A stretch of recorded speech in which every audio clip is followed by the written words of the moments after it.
everybody. Welcome to my YouTube channel.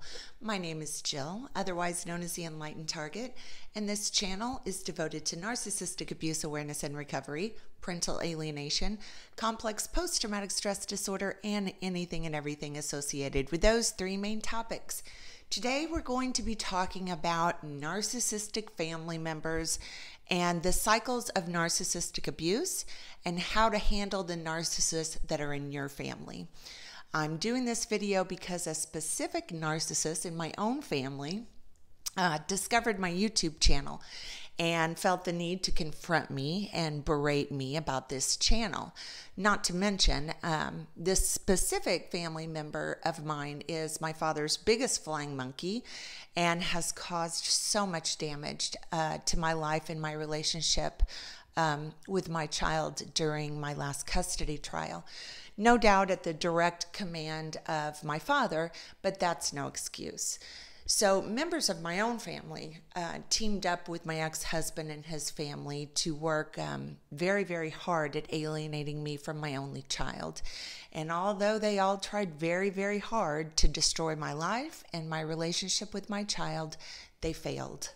And honestly, I've forgiven all of them because I am not willing to allow those people to steal one more moment of my happiness from my life.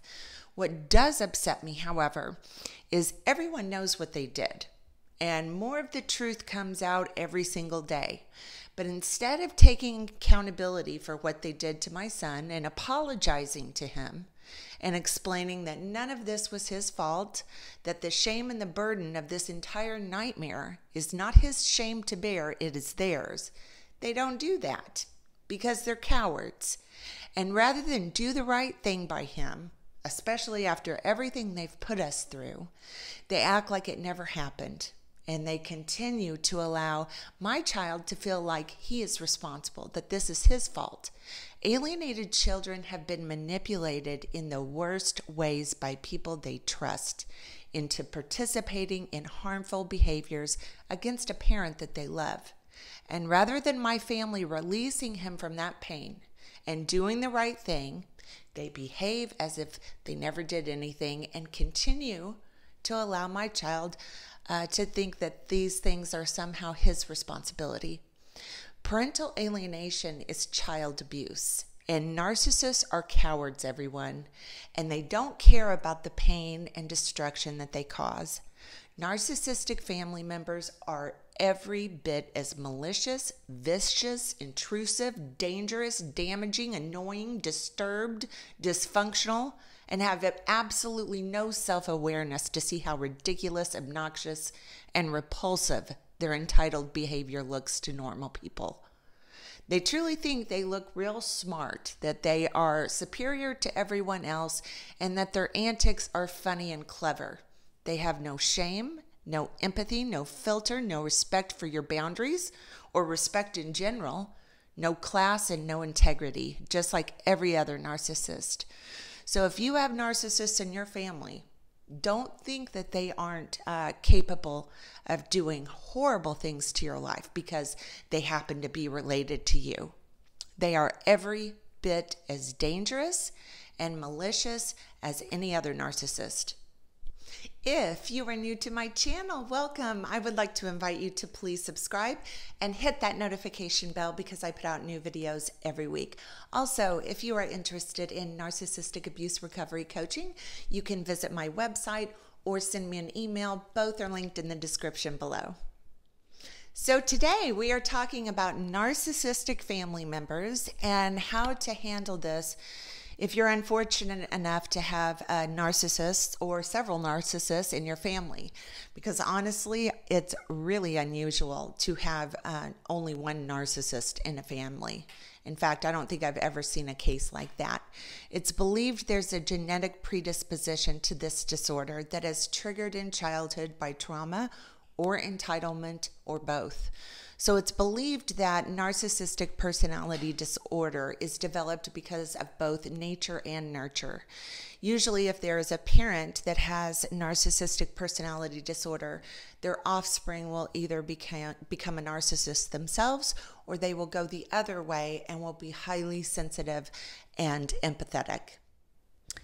Narcissists are keenly aware of who they can abuse and who they cannot abuse. And if you're a relative of a narcissist, then you basically have a bullseye on your head. You are fair game to abuse whenever they feel like it. Narcissists tend to abuse and rage at the people closest to them, and it doesn't get any closer than to be a relative. So let's talk about the 4 cycles of narcissistic abuse. And this goes for all narcissists, not just narcissistic family members. The first cycle, the narcissist of this cycle, is the narcissist feels threatened. Something happens and the narcissist feels threatened or endures a narcissistic injury. Possibly their jealousy gets triggered, or they feel neglected or disrespected or slighted in some way. Maybe they feel threatened that they will be or are being exposed. Maybe their underlying pathological envy gets triggered. But something happens and the narcissist feels threatened. And this triggers their underlying feelings of unworthiness, which is intolerable for a narcissist. This threat and the underlying feelings that it provokes doesn't support the false self they have created of superiority and perfection. This threat causes severe panic and an anger that is unbearable. So this feeling of being threatened is how the cycle of narcissistic abuse always starts. And by the way, this can be caused by a real threat from someone or an imaginary one in the narcissist's mind. Next, this feeling threatened will cycle into the narcissist abusing other people. And if you are in a family with these types of people, they usually will be reaching out to a family member to abuse, berate, humiliate, and threaten. The beginning of this starts with a feeling of being threatened, which always causes a narcissistic injury. That narcissistic injury has to be accommodated. It has to be equalized. Remember, narcissists cannot emotionally regulate themselves. So when they feel threatened, resulting in a narcissistic injury, the only way that that injury will be reconciled, accounted for, alleviated, is for them to abuse someone else. They have to project the feelings of humiliation and unworthiness onto someone else.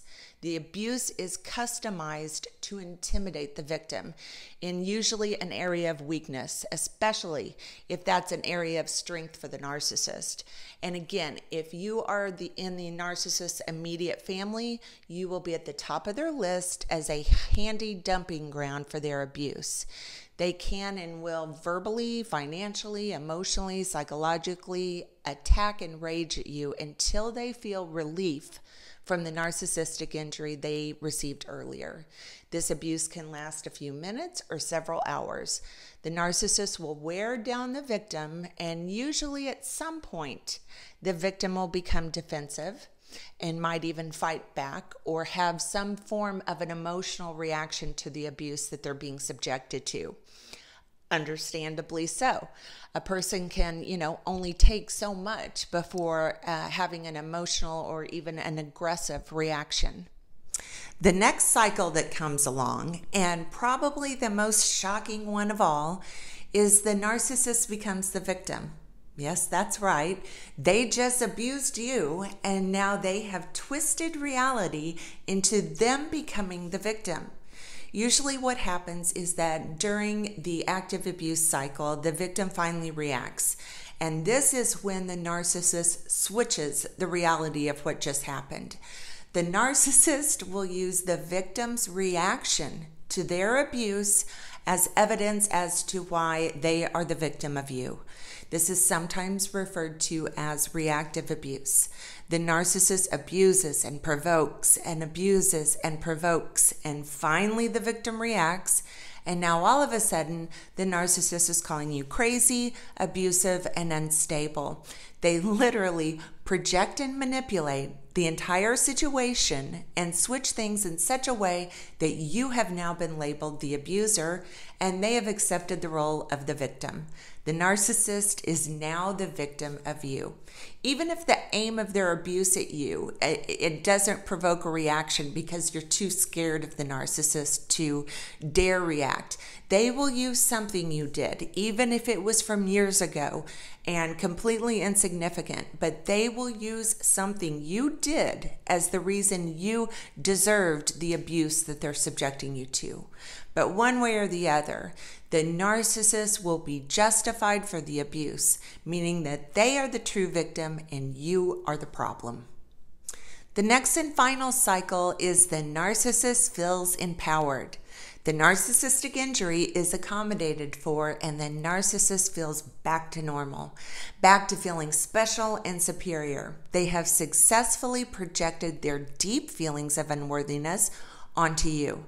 They have abused and degraded you in order to emotionally regulate themselves from the narcissistic injury that they suffered earlier and have managed to manipulate things in such a way that they become the victim of your abuse. And that makes them feel very, very empowered. The false self is now back in the driver's seat and they feel relief and empowerment. Of course, until the next time the narcissist feels threatened and suffers a narcissistic injury.